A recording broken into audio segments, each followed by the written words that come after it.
ज्ञान यज्ञ की इस अनोखी कक्षा में आपका स्वागत है। मैं हूं आरती। चलिए शुरू करते हैं आज का अध्याय।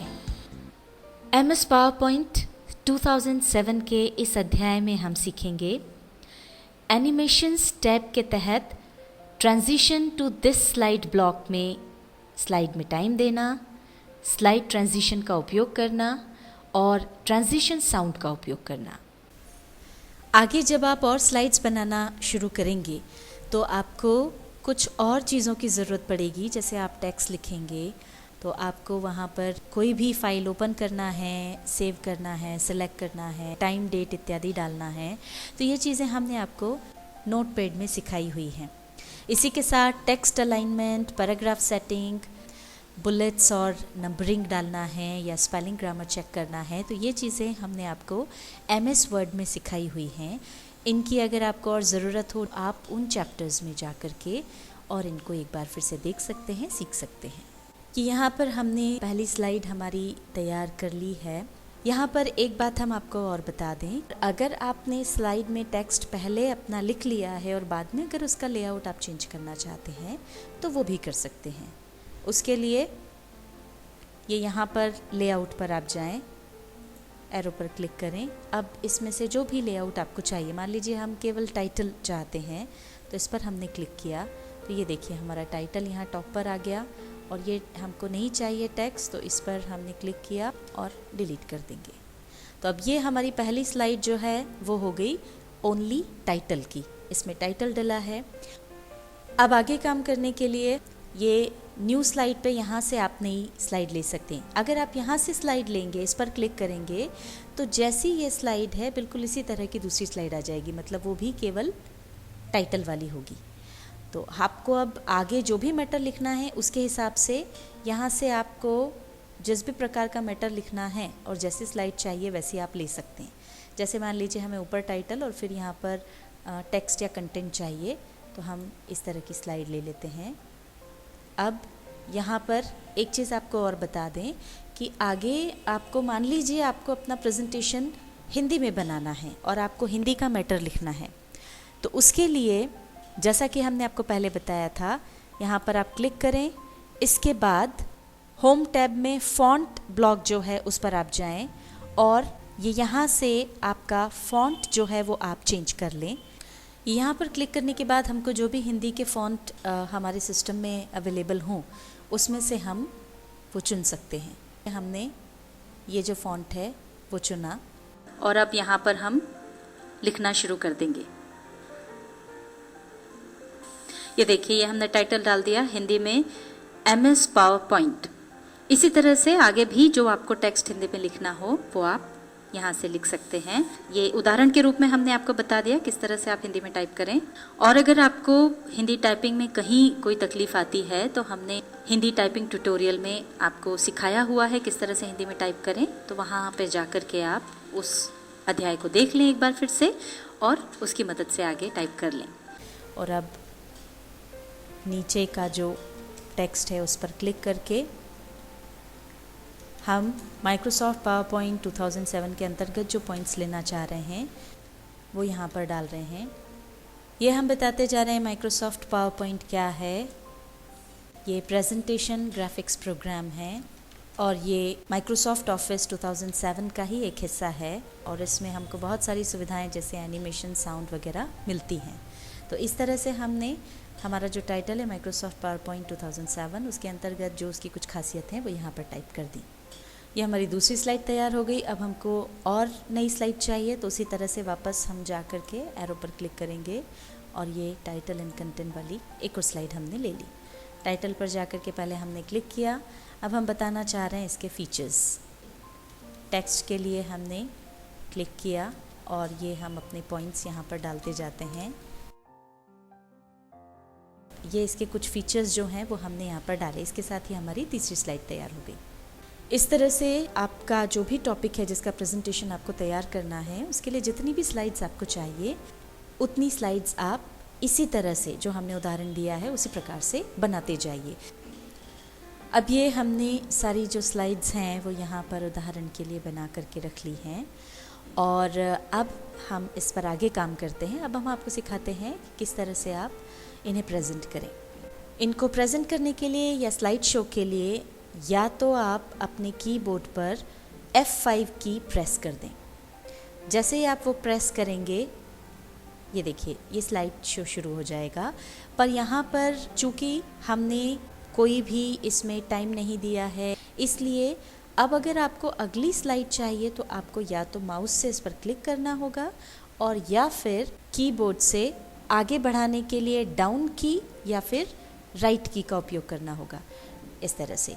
और अगर आपको पीछे जाना है, प्रीवियस स्लाइड देखना है, तो अप वाली जो की है वो या फिर लेफ़्ट वाली जो की है वो आपको प्रेस करना होगी। इस तरह से आप पीछे चले जाएंगे और इस तरह से पूरी जब आपका स्लाइड शो हो जाए, लास्ट स्लाइड आ गई, आगे जैसे ही आप गए इस पर फिर क्लिक कर दें तो वापस आप जहाँ पर थे वहाँ आ जाएंगे। इसके अलावा दूसरा तरीका है, यहाँ पर आपको ऑप्शन मिलता है स्लाइड शो का, तो आप स्लाइड शो वाला जो टैब है उसको क्लिक करें। अब यहाँ पर देखिए दो ऑप्शंस हैं, एक तो है फ्रॉम बिगनिंग। फ्रॉम बिगनिंग अगर आप चुनते हैं तो पहली स्लाइड से आपका स्लाइड शो शुरू होगा, और अगर आप फ्रॉम करंट स्लाइड चुनते हैं तो जो स्लाइड अभी यहाँ पर सिलेक्टेड है वहाँ से स्लाइड शो शुरू हो जाएगा। जैसे अभी हमारी थर्ड स्लाइड सिलेक्टेड है और अगर हमने इसको चुना तो ये देखिए थर्ड स्लाइड यहाँ पर आ गई। अब आप जैसे जैसे क्लिक करते जाएंगे आगे की स्लाइड्स आती जाएगी, इस तरह से। और अगर आप फ्रॉम बिगनिंग लेते हैं तो ये पहली स्लाइड आ गई और हर क्लिक से अगली स्लाइड आपकी यहाँ पर आती जाएगी। अब अगर आप चाहते हैं कि ये स्लाइड्स किसी निश्चित समय के बाद ऑटोमेटिकली प्रेजेंट होती जाएं, आपको क्लिक नहीं करना पड़े, एक के बाद एक वो अपने आप आती जाएं, तो उसके लिए हम यहाँ पर एनिमेशन टैब चूज़ करेंगे। इस पर हमने क्लिक कर दिया। अब यहाँ देखिए राइट हैंड साइड की तरफ आपको ऑप्शन मिलता है ऑटोमेटिकली आफ्टर, इसको आप चुन लें। अब यहाँ पर आप समय डाल दें, कितनी देर के बाद आप अगली स्लाइड चाहते हैं। यहाँ से टाइम जो है वो बढ़ता जाएगा, यहाँ से आप सेकंड्स बढ़ा सकते हैं और यहाँ से आप सेकंड्स कम कर सकते हैं। हम उदाहरण के लिए 1 सेकंड यहाँ पर ले रहे हैं ताकि हम आपको यहाँ पर प्रेजेंट करके बता सकें। आप अपनी ज़रूरत के मुताबिक जितना भी टाइम चाहें वो यहाँ पर चुन सकते हैं। अब ये हम सारी स्लाइड्स पर अप्लाई करना चाहते हैं, इसलिए यहाँ जो हमको बीच में अप्लाई टू ऑल ऑप्शन मिल रहा है उस पर हम क्लिक कर देंगे।